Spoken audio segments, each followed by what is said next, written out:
കൊല്ലത്തിന്റെ ചരിത്ര പശ്ചാത്തലവും വൈവിധ്യങ്ങളും ഉൾപ്പെടുത്തി ഒരു പ്രദർശന വിപണനമേള. ഇൻഫർമേഷൻ പബ്ലിക് റിലേഷൻ വകുപ്പാണ് വിപണനമേള സംഘടിപ്പിച്ചത്. മേള മാർച്ച് 10-ന് അവസാനിക്കും.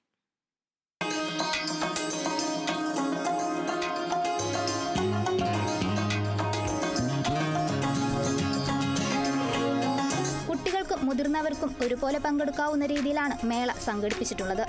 സർക്കാരിന്റെ വിവിധ വകുപ്പുകളും പൊതുമേഖലാ സ്ഥാപനങ്ങളും ഒരുക്കുന്ന ആകർഷണീയമായ തീം സ്റ്റാളുകളും കുട്ടികൾക്കും മുതിർന്നവർക്കും പങ്കെടുക്കാവുന്ന കൊല്ലത്തെ അറിയാമെന്ന ക്വിസ് മത്സരവും മേളയുടെ പ്രത്യേകതയാണ്. മേളയുടെ ഭാഗമായി വൈവിധ്യമാർന്ന വിപണന സ്റ്റാളുകളും സജ്ജീകരിച്ചിട്ടുണ്ട്.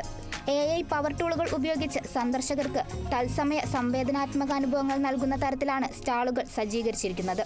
3D പ്രിന്ററുകൾ, ലേസർ കട്ടറുകൾ, CNC മെഷീനുകൾ, PCB മില്ലിംഗ് മെഷീൻ, മറ്റു ഉപകരണങ്ങൾ കൊണ്ട് നിർമ്മിച്ച ഉൽപ്പന്നങ്ങളാണ് സ്റ്റാളിന്റെ പ്രധാന ആകർഷണങ്ങൾ. കൊല്ലത്തിന്റെ പഴമയും പുതുമയും കൺമുന്നിൽ നിറയുന്ന കാഴ്ചകളുമായി ആശ്രാമം മൈതാനിയിലെ ഇൻഫർമേഷൻ ആൻഡ് പബ്ലിക് റിലേഷൻസ് വകുപ്പിന്റെ തീം സ്റ്റാൾ മാറിയിരിക്കുകയാണ്. കേരള വിഷൻ ന്യൂസ്, കൊല്ലം.